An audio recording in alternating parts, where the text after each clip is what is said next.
ओम नमो नारायण भक्तों। आज हम आपको इस वीडियो में आश्विन माह की एकादशी की व्रत कथा सुनाएंगे। यदि आप चैनल पर नए हैं तो प्लीज़ पहले चैनल को सब्सक्राइब कर दीजिए। तो चलिए शुरू करते हैं। भगवान श्री कृष्ण ने कहा, हे कुंती नंदन, आश्विन माह की शुक्ल पक्ष की एकादशी का नाम पापाकुशा एकादशी है। इसका व्रत करने से सभी पाप नष्ट हो जाते हैं तथा व्रत करने का फल अक्षय पुण्य का भागी होता है।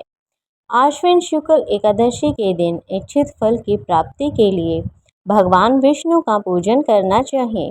इस पूजन के द्वारा मनुष्य को स्वर्गलोक की प्राप्ति होती है। हे अर्जुन, जो मनुष्य कठिन तपस्याओं के द्वारा फल की प्राप्ति करते हैं, वह फल इस एकादशी के दिन क्षीर सागर में शेषनाग पर शयन करने वाले भगवान विष्णु को नमस्कार कर देने से मिल जाता है और मनुष्य को यम का मुख का दुख नहीं भोगना पड़ता। मनुष्य को पापों से बचने का दृढ़ संकल्प करना चाहिए।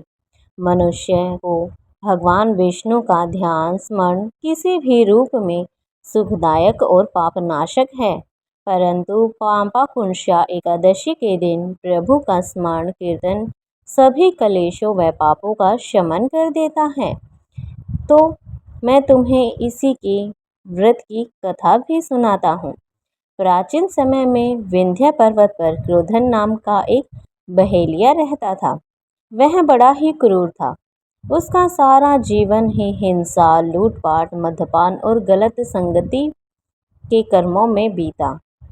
जब उसका अंतिम समय आया तब यमराज के दूत बहेलियों को लेने के लिए आए और यमदूत ने बहेलियों से कहा कि कल तुम्हारे जीवन का अंतिम दिन है, हम तुम्हें कल लेने आएंगे।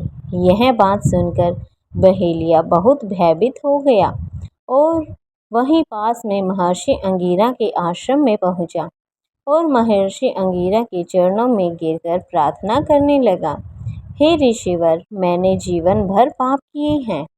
कृपया करके मुझे कोई ऐसा उपाय बताएं जिससे मेरे सारे पाप मिट जाएं और मोक्ष की प्राप्ति हो जाए।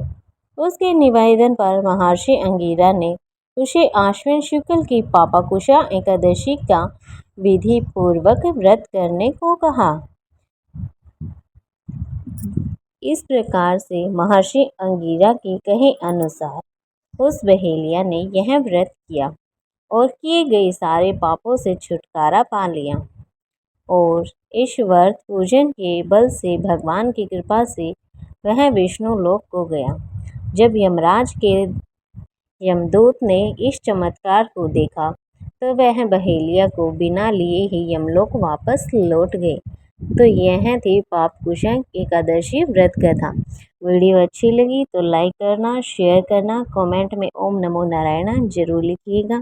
और हाँ, यदि आप चैनल पर नए हैं तो प्लीज़ चैनल को सब्सक्राइब करके जाइएगा।